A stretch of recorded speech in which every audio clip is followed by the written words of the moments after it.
Hello everyone, good evening. आज हम verb के क्लास में देखेंगे ऑक्सिलरी वर्ब। क्या देखेंगे? Auxiliary verb. हमने पिछले क्लास में देखा था लिंकिंग वर्ब। क्या देखा था? Linking verb. Linking verb sentence में क्या वर्क करता था, किससे लिंक कराता था, इसे आपने देखा था। और पिछले क्लास में हमने ये देखा कि लिंकिंग वर्ब का वर्क था। For example, he is a player, he is a player। यहाँ पे देखिए जो लिंकिंग वर्ब इज है, यह मेन वर्ब का काम करता था। किसका काम करता था? मेन वर्ब का। और यहाँ पे सब्जेक्ट को कॉम्प्लीमेंट से लिंक करने का काम करता था। वही हेल्पिंग वर्ब, यही मेन वर्ब जो हमने कल राइट किया था, is, am, are, was, were, has, have, had, जितने भी वर्ड्स मैंने राइट किए थे वो लिंकिंग वर्ब, सेंटेंस में एज ए लिंकिंग वर्ब का वर्क करता था। लेकिन आज की क्लास में हम देखेंगे कि ये किस तरीके से ऑक्सिलरी वर्ब का काम करता है ना। तो ऑक्सिलरी वर्ब का वर्क कैसे करता है? यही जो वर्ड्स होते हैं, is, am, are, was, were, has, have, had, यह मेन वर्ब के साथ सेंटेंस में यूज किए जाते हैं। जब मेन वर्ब के साथ ये वर्ड यूज किए जाते हैं तो इन्हें हम ऑक्सिलरी वर्ब कहते हैं। देख लीजिए आप, if is, am, are, was, were, has, have, had, इतने जो वर्ड्स होते हैं are use as helping verb with a main verb. देखिए, with a main verb, main verb के साथ जब इन्हें यूज किया जाता है तो इन्हें हम क्या कहते हैं? ऑक्सिलरी वर्ब कहते हैं। एग्जाम्पल से आपको समझाते हैं, ध्यान दीजिएगा। He is cooking food, he is cooking food. यहां पे देखिए जो ही है सब्जेक्ट है और हम सेंटेंस में देख रहे हैं कि मेन वर्ब कुकिंग है। मेन वर्ब क्या है? कुकिंग है। तो यहां पे जो इज हुआ वह एज ऑक्सिलरी वर्ब हुआ। क्या हुआ? ऑक्सिलरी वर्ब हुआ, यानी इसको हम हेल्पिंग वर्ब बोलते हैं। क्या बोलते हैं? हेल्पिंग वर्ब बोलते हैं। ठीक है ना। और फूड हमारा क्या हो गया? ऑब्जेक्ट हो गया। क्या हो गया? ऑब्जेक्ट हो गया, है ना। तो यह किस स्ट्रक्चर्स पे वर्क किया? सब्जेक्ट, इसके बाद हेल्पिंग वर्ब होता है, मेन वर्ब होता है, प्लस ऑब्जेक्ट होता है। ठीक है ना। इसी स्ट्रक्चर्स पर ये क्या करता है? वर्क करता है। ठीक है ना। आगे हम देख लेते हैं अगला एग्जांपल। जैसा कि यहां पे लिखा हुआ है, you have eaten food, you have eaten food, आपने भोजन कर लिया है, आपने भोजन कर लिया। हम देख रहे हैं इसमें जो मेन वर्ब है, मेन वर्ब क्या है? ईटेन है। तो यहां पे जो हेल्पिंग वर्ब होगा वो हो जाएगा आपका हैव। यू सब्जेक्ट है, जो प्रोनाउन है, फूड क्या हुआ? आपका ऑब्जेक्ट हो गया। तो देखिए, वही वर्ड जो पिछले क्लास में मैंने एज अ लिंकिंग वर्ब के बारे में बताया था, वही वर्ड्स यहां पे यूज हो रहे हैं। लेकिन यहां पे इनका रोल क्या है? ऑक्सिलरी वर्ब का है, क्योंकि ये सेंटेंस में मेन वर्ब के साथ यूज किए जा रहे हैं। तो जब जितने भी हेल्पिंग वर्ब होते हैं, अगर वह सेंटेंस में मेन वर्ब के साथ यूज किए जाते हैं तो उन्हें हम क्या बोलते हैं? ऑक्सिलरी वर्ब बोलते हैं। क्या बोलते हैं? ऑक्सिलरी वर्ब बोलते हैं, है ना।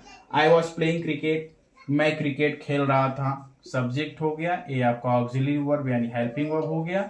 और यहाँ पे जो प्लेइंग है मेन वर्ब हो गया और क्रिकेट आपका ऑब्जेक्ट हो गया। ठीक है।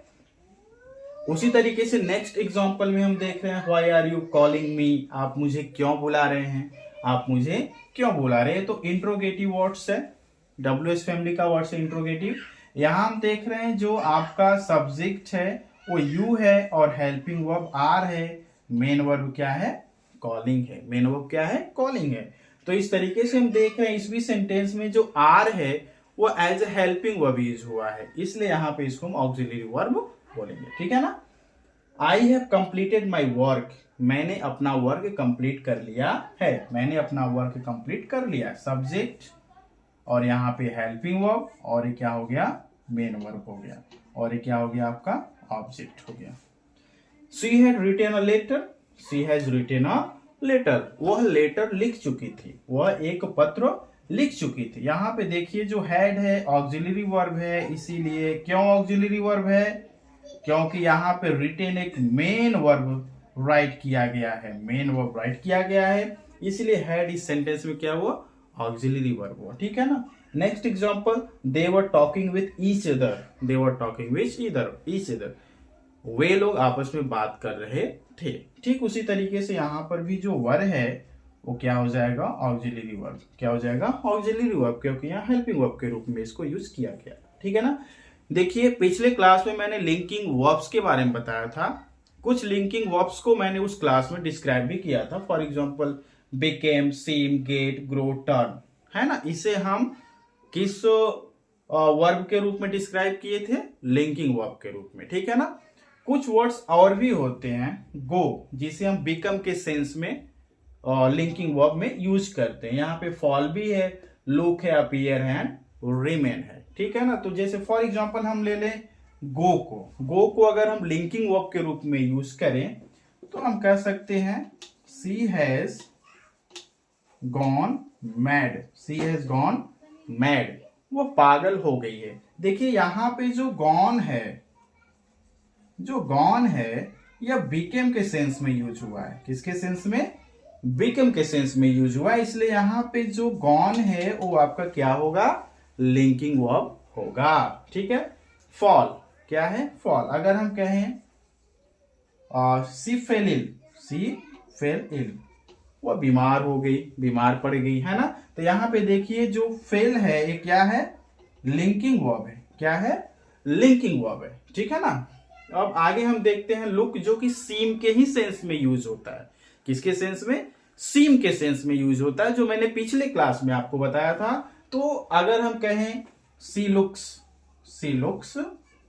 ब्यूटीफुल, सी लुक्स ब्यूटीफुल, है ना। अगर हम यहां पर राइट करते हैं सी लुक्स ब्यूटीफुल, ब्यूटीफुल, तो देखिए सी लुक्स ब्यूटीफुल किसके सेंस में यूज किया जा रहा है, सीम के सेंस में। वह अच्छी दिखती है, वह अच्छी दिखती है। तो यहां पे लुक्स क्या हुआ, लिंकिंग वर्ब का वर्क कर रहा है। उसी तरीके से ठीक जो अपीयर होता है यह भी सीम के ही सेंस में यूज किया जाता है। तो अपीयर भी एक लिंकिंग वर्ब होता है। रिमेन भी क्या होता है, लिंकिंग वर्ब भी होता है। अगर हम कह दें she remain silent, she remain silent, तो रिमेन मीन्स क्या होता है, बने रहना, बने रहना, यानी आप शांत बने रहिए, मीन्स आप शांत रहिए। तो रिमेन भी क्या होता है, एक लिंकिंग वर्ब होता है। क्या होता है, लिंकिंग वर्ब होता है। तो देखिए लिंकिंग वर्ब और ऑक्सिलरी वर्ब वर्ड्स तो सेम होते हैं, वर्ड्स क्या होते हैं, सेम होते हैं, लेकिन सेंटेंसेज में जो इनके यूजेज होते हैं इनके सेंस को बदल देते हैं, इनके रोल को बदल देते हैं कि कब इन्हें हम ऑक्सिलरी वर्ब बोलेंगे और कब लिंकिंग वर्ब बोलेंगे। और लिंकिंग वर्ब में जो मैंने कुछ वर्ड्स राइट किए हैं इसको बिल्कुल आप ध्यान से देखिएगा, है ना।